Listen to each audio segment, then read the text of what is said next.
یا زینب یا زینب یا زینب یا زینب. لا حول ولا قوة إلا بالله العلي العظيم. أعوذ بالله من الشيطان الرجيم. بسم الله الرحمن الرحيم. الحمد لله رب العالمين والصلاة والسلام على سيد الأنبياء والمرسلين وعلى أهل بيته الطيبين الطاهرين المعصومين المظلومين ولعنة الله على أعدائهم أجمعين من يوم عداوتهم إلى قيام يوم الدين. آمين يا رب العالمين. عزیزان گرامی، جیسا کہ ابھی برادرم مولانا وسیم رضوی صاحب قبلہ نے وضاحت فرمائی کہ جشن شہزادی زینب کبریٰ سلام اللہ علیہا کے ولادت بسعادت کی مناسبت سے ہم لوگ باقاعدہ 29 شب 5 جمادی الاولیٰ میں شہزادی کی ولادت کی تاریخ کے مناسبت سے جشن منعقد کرتے ہیں. اس لحاظ سے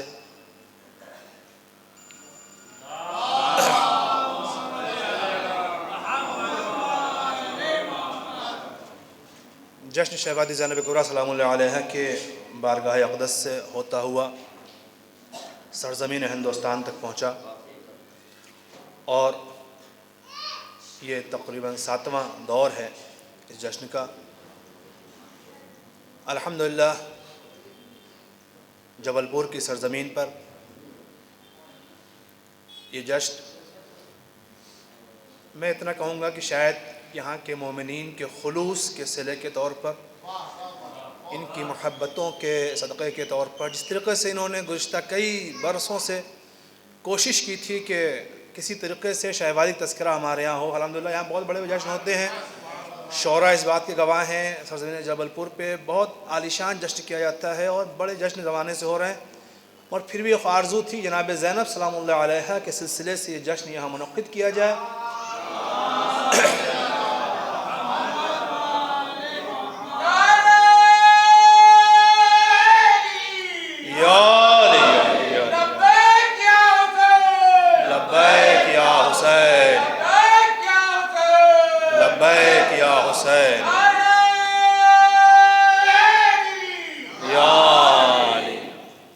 یہ جوش، یہ ولولہ خدا سلامت رکھے. اور اس نعرے نے منصور بھائی کی بتا دیا، ہماری عدد پہ مت جائیے گا، ہمارے جوش کو دیکھیے گا، ہماری کیفیت کو ملاحظہ کیجیے گا. ہم قلت میں بھی رہ کر کے وہ وجد اور وہ کیفیت پیدا کر دیں گے کہ انشاءاللہ مقررین کو اور مقالہ پڑھنے والے حضرات کو یہ محسوس نہیں ہوگا کہ سننے والے کتنے ہیں اور کتنے زیادہ ہیں کتنے کم ہیں. اس کا کوئی مسئلہ نہیں ہے. اور حقیقت بھی یہی ہے کہ حق کبھی عدد کا محتاج نہیں ہوتا. حق اپنی کیفیت اور حقانیت کی بنیاد پر اپنے وقار کو منوا لیتا ہے، اپنی حقیقت کو ثابت کر لیتا ہے. لہذا ہم عدد کے محتاج نہیں ہیں، اور جب عشق حقیقی ہو تو قلب کی نگاہیں بھی کھل جاتی ہیں اور وہ افراد بھی نظر آتے ہیں جو اہل دنیا نہیں دیکھ پاتے. اور وہ کتنی تعداد میں ہیں بہرحال اسے صاحبان بصیرت بخوبی محسوس کر سکتے ہیں. اور وہ ایسے افراد ہیں جن کے لیے یہ حجم اور یہ جگہ کی ضرورت بھی نہیں ہے. لیکن ہاں، ان تمام تر باتوں کو طول نہ دیتے ہوئے، کیونکہ اس وقت ہماری فہرست میں جو علماء کرام ہیں، سچائی یہ ہے جیسا کہ خود برادران نے یہاں بھی کہا، ایسی عظیم شخصیتیں، ایسے مایہ ناز علماء کرام، ایسے مقررین جنہیں واقعاً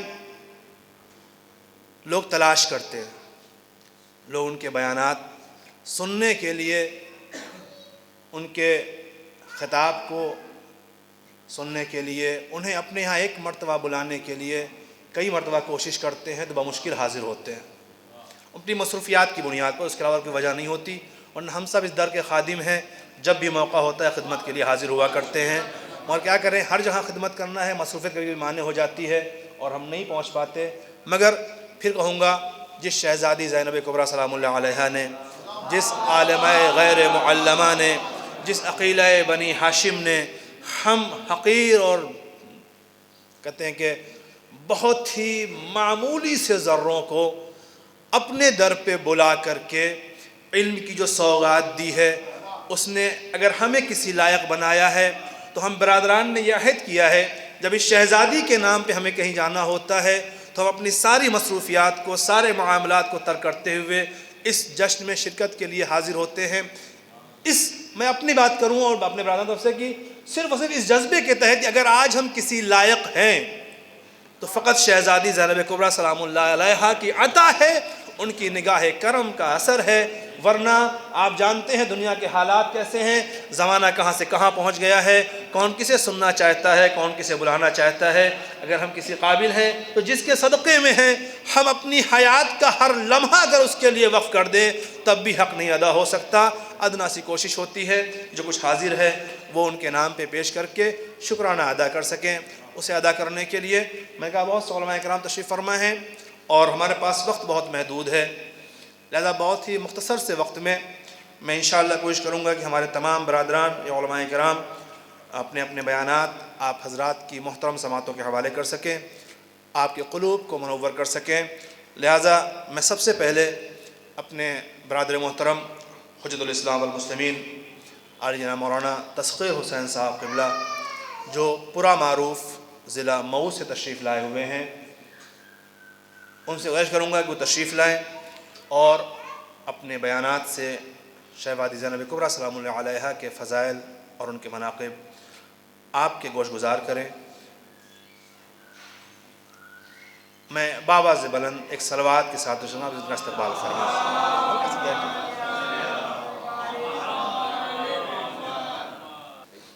لا حول ولا قوة الا بالله العلی العظیم۔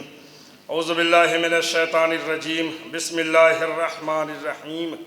الحمد للہ رب العالمین والصلاة والسلام والتحیۃ والاکرام علی الرسول المصدد والنبی المحذب والصفی المقرب والحبیب المنتجب والامین المنتخب صاحب الحوض والکوثر والرکن والمشعر والوجہ الانور والخد الاقمر والجبین الازہر والہادی الاکبر والنبی الاخر سیدنا ونبینا بالقاسم محمد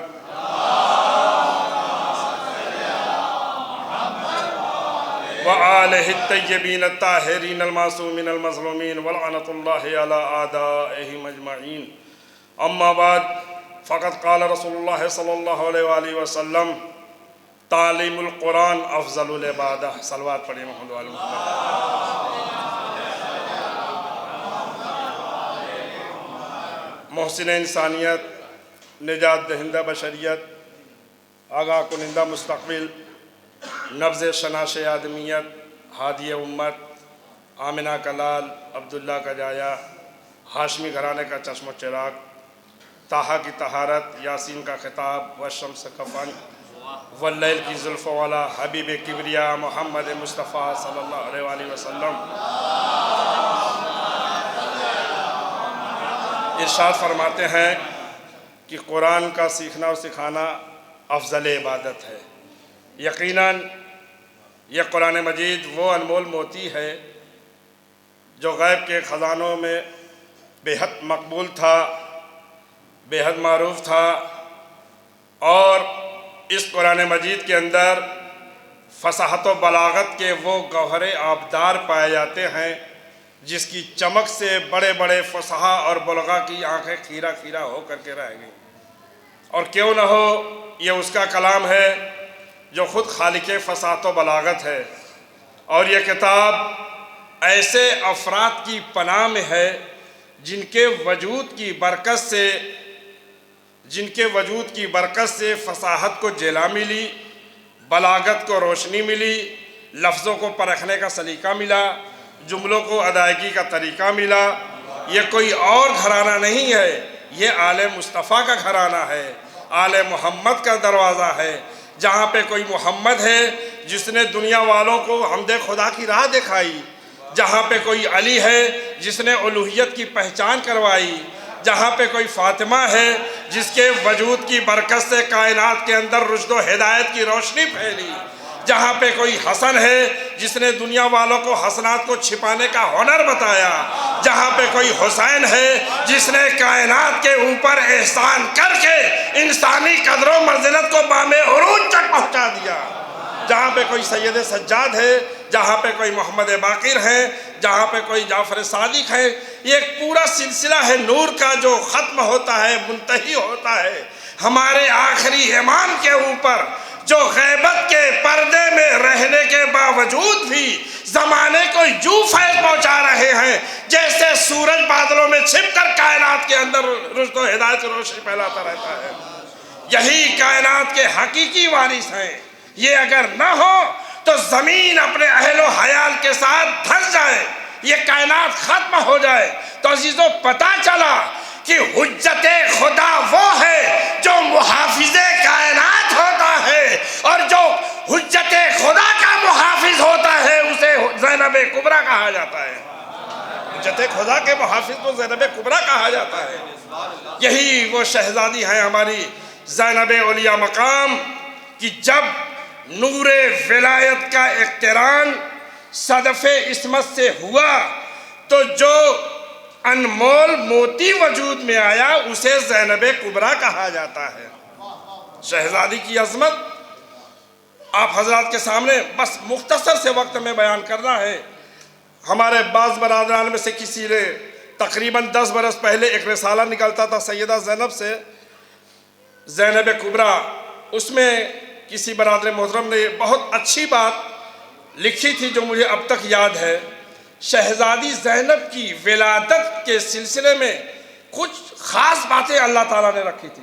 جیسے پڑھیے تاریخ انبیاء و مرسلین، تاریخ ولایت و امامت، تاریخ نبوت و رسالت میں جس طریقے سے جناب آدم کے علاوہ کسی کا سجدہ نہیں کروایا گیا، اور تاریخ ولایت و امامت کے اندر علی کے علاوہ کسی کو خانہ کعبہ میں پیدا نہیں کروایا گیا، اسی طریقے سے شہزادی زینب اولیاء مقام کی ولادت کے سلسلے میں بھی کچھ خاص باتیں اللہ نے رکھی. وہ یہ کہ 5 تاریخ کو 5 جمادی الاولیٰ کو شہزادی دنیا میں تشریف لائیں. 5 تاریخ 5واں مہینہ 5 ہجری پنجتن پاک کے سائے میں آئیں. صلوات پڑھیے محمد علیہ.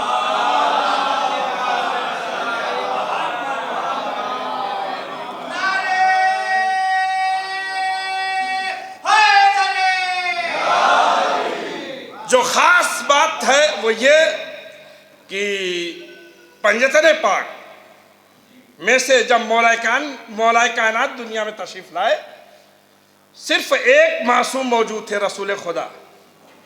توجہ فرمائیے، جب جناب سیدہ آئیں تو 2 معصوم زمین کے اوپر تھے، مولا کائنات اور رسول خدا.